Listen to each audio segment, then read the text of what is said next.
नमस्कार, मैं doctor Pushkar Dwivedi, cancer expert. आज आपसे कुछ इस बीमारी के विषय में बात करने आया हूँ। अक्सर हमसे हमारे मरीज कैंसर और उसके संबंध में बहुत से प्रश्न पूछते रहते हैं, जिसको हम रूटीन में अपने ओपीडी में आंसर करते हैं। बहुत से हमारे पेशेंट्स का सुझाव था कि आप उन प्रश्नों का उत्तर रिकॉर्ड करके यूट्यूब में डाल दीजिए, तो उससे पेशेंट्स को जब भी कभी कुछ डाउट हुआ तो उसको देख सकते हैं। तो उसी चीज़ को ध्यान में रखते हुए मैंने आज ये श्रृंखला स्टार्ट करी है। सबसे पहला प्रश्न जो लोगों के प्रश्न मन में आता है कि कैंसर है क्या, व्हाट इज़ कैंसर। तो इसको हम इस तरीके से समझ सकते हैं कि जैसे हमारे शहरों में ट्रैफिक को कंट्रोल करने के लिए सिग्नल होते हैं, रेड लाइट, ग्रीन लाइट, उसी तरह हमारे शरीर में भी कोशिकाओं को कंट्रोल करने के लिए सिग्नल होते हैं। अब कोशिका क्या होती है? कोशिका मतलब सेल। अब सेल को ये समझिए कि जैसे हमारे शरीर का जो निर्माण है, उसकी जो बेसिक यूनिट है, जहाँ से शुरुआत होती है, वो है सेल। बहुत सारी सेल्स मिल के टिश्यू बनाते हैं, फिर वो टिश्यू मिल के ऑर्गन बनाते हैं, फिर ऑर्गन सिस्टम से पूरा हमारे शरीर बना हुआ है। तो शुरुआत जो होती है वो सेल से होती है, डिफेक्ट जो एराइज होता है, कैंसर सेल हम जो बोलते हैं। तो कैंसर सेल बेसिकली किसी भी सिग्नल को मानने के लिए तैयार नहीं होती। सिग्नल मतलब जैसे हमारे ट्रैफिक सिग्नल होते हैं, रेड लाइट और ग्रीन लाइट।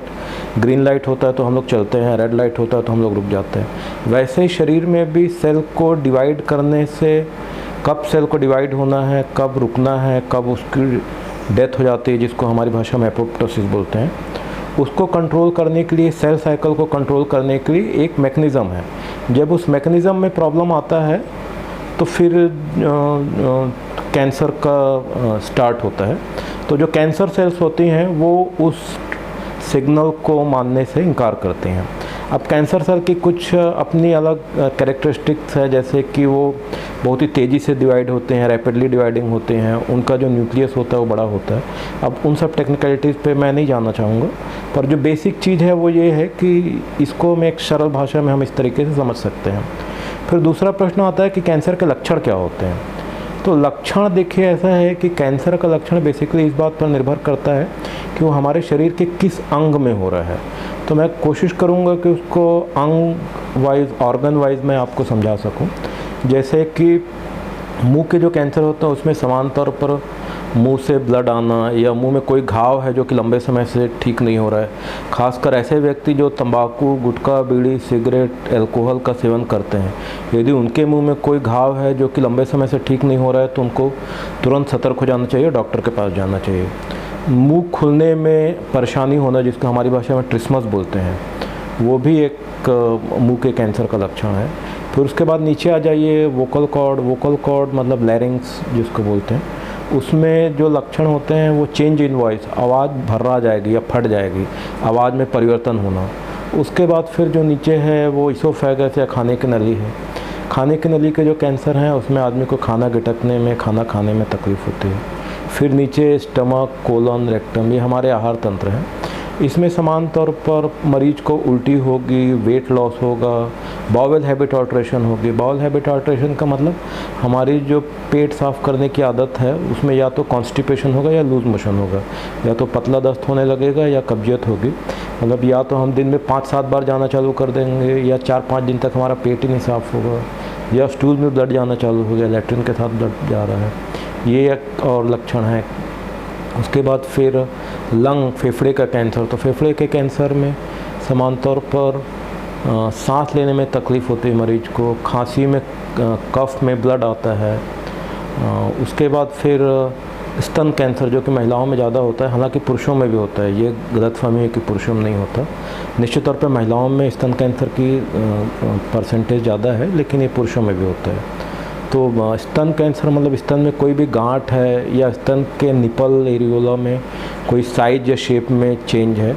यहाँ मैं ये बात जोर दे के स्पष्ट करना चाहूँगा कि पेन कैंसर में बहुत लेट स्टेज में आता है। तो बहुत सी महिलाएं थोड़ा सा उस चीज़ को निगलेक्ट करते हैं शुरुआती दौर में, ये सोच के कि उनको कोई पेन नहीं हो रहा है। तो आप पेन होने का वेट मत करिए, क्योंकि जब पेन होगा तब तक तो बात काफ़ी आगे बढ़ चुकी होगी। तो शुरुआती दौर में ये सिर्फ स्तन कैंसर के लिए नहीं, सारे कैंसर पे ये बात एप्लीकेबल होती है कि शुरुआती दौर में आपको कैंसर में पेन देखने को नहीं आएगा। उसके बाद फिर सॉफ्ट टिश्यू सरकोमा में चमड़ी के ऊपर कोई भी स्वेलिंग है, अनयूजुअल स्वेलिंग या हड्डी में कोई स्वेलिंग है, तो ये एक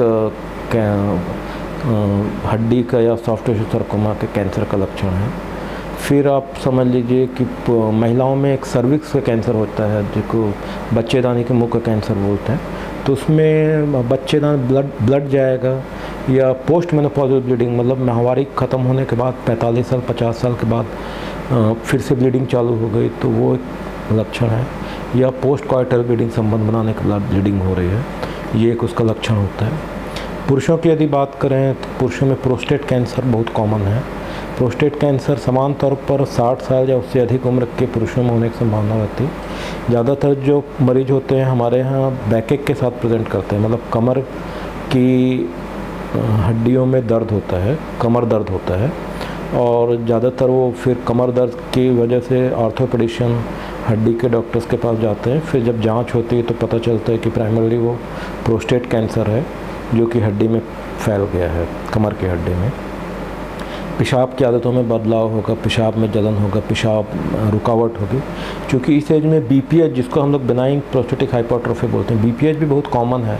तो अनफॉर्चुनेटली क्या होता है कि कई बार शुरुआती दौर में वो प्रोस्टेट कैंसर है कि बीपीएच है, वो डिफ़िकल्ट होता है उसको डिफ्रेंशिएट करना। मतलब उसके लिए आपको डॉक्टर के पास जाना पड़ेगा। बेटर है कि किसी यूरोलॉजिस्ट के पास जाइए, यूरोलॉजिस्ट या कैंसर एक्सपर्ट, ये दोनों लोग इस चीज़ को डायग्नोज करने के लिए एक्सपर्ट होते हैं। वो आसानी से इस बात का पता लगा सकते हैं कि ये बीपीएच है या प्रोस्टेट का कैंसर है। और फिर एक कैंसर होता है जिसको हम लोग ब्लड कैंसर बोलते हैं, जिसको इसके मोटे मोटे 3 टाइप हैं, ल्यूकीमिया, लिम्फोमा, माइलोमा। ल्यूकीमिया भी 4 टाइप का है, एक है एक्यूट ल्यूकीमिया, दूसरा है क्रोनिक ल्यूकीमिया। फिर एक्यूट ल्यूकीमिया में भी 2 टाइप हैं, AML और ALL। क्रोनिक ल्यूकीमिया में भी 2 टाइप है, CML और CLL। तो 4 टाइप के ब्लड कैंसर हैं। फिर लिम्फोमा में भी 2 टाइप हैं, हॉजकिन, नॉन हॉजकिन। और उसके बाद है एक माइलोमा। माइलोमा मतलब प्राइमरली प्लाज्मा सेल का कैंसर है, जो कि शुरुआत इसकी हड्डियों में होती है। तो ब्लड कैंसर के जो पेशेंट में लक्षण होते हैं उसमें सामान्य तौर पर भूख न लगना, वज़न कम होना मतलब more than 10% weight loss in last 6 month, मतलब 10% 10 किलो नहीं मैं बोल रहा हूँ, 10% मतलब यदि 60 किलो का व्यक्ति है तो 6 किलो या उससे ज़्यादा, यदि कोई 80 किलो का व्यक्ति है तो 8 किलो या उससे ज़्यादा का वज़न उसका पिछले 6 महीने के अंदर कम हो गया बिना किसी एफर्ट के। यदि कोई अपने से प्रयास कर रहा है वज़न कम करने के लिए डाइटिंग के माध्यम से या एक्सरसाइज के माध्यम से तो एक अलग विषय है, पर बिना किसी कारणवश यदि वेट लॉस हो रहा है तो थोड़ा सा सतर्क हो जाना चाहिए। मैं फिर ये बता रहा हूँ कि ये सारे लक्षण एब्सोल्यूट लक्षण नहीं है, क्योंकि वेट लॉस डायबिटीज़ में भी होता है। तो वो कैंसर की वजह से वेट लॉस है कि डायबिटीज़ की वजह से, इसके लिए आपको डॉक्टर के पास जाना पड़ेगा। इवन HIV में भी वेट लॉस होता है। तो इस तरह के कुछ लक्षण होते हैं तो आपको डॉक्टर के पास जाना पड़ेगा। फिर डॉक्टर बेसिक टेस्ट करके फिर ये फाइंड आउट करेंगे कि व्हाट इज़ द कॉज, कारण क्या है वज़न कम होने का। उसके बाद कॉन्स्टिट्यूशनल B सिम्टम बोलते हैं। कॉन्स्टिट्यूशनल B सिम्टम मतलब fever, night sweet, weight loss, मतलब बुखार आना, ऐसा बुखार जिसमें कि कोई कारण पता नहीं चल रहा है कि बुखार क्यों आ रहा है। सब टेस्ट करके देख लिए, उसके बाद भी कोई कारण समझ में ही नहीं आ रहा है, या भूख नहीं लग रही है, या रात को सोते सोते इतना ज़्यादा पसीना आया कि नींद खुल गई, बिस्तर पूरा पसीने से गीला हो गया, आपने घबरा के उठ गया। तो ये जो है इसको कॉन्स्टिट्यूशनल सिम्टम बोलते हैं। ये अगेन ब्लड कैंसर का लक्षण है। तिल्ली या लीवर का बढ़ना, स्प्लीन का बढ़ना या लीवर का बढ़ना, शरीर में गांठ का आना, मतलब गर्दन में, बाह में या ग्रॉइन्स में, जंघे में गांठ तो होती ही हैं, लिम्फ नोड बोलते हैं हम लोग उसको। ये जब बढ़ जाती हैं तो ये ब्लड कैंसर या लिम्फोमा के लक्षण हैं। तो ये कुछ लक्षण हैं जिसमें कि हमको थोड़ा सतर्क हो जाना चाहिए। वेट, थकावट लगना, बहुत हल्का सा काम करने में, थोड़ा बहुत चलने फिरने में मरीज को यदि थकावट लग रही है तो फिर ये ब्लड कैंसर के लक्षण है।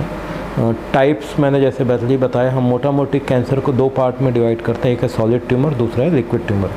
सॉलिड ट्यूमर मतलब यही head and neck cancer, colon cancer, breast cancer, ये सब सॉलिड ट्यूमर है। Blood cancer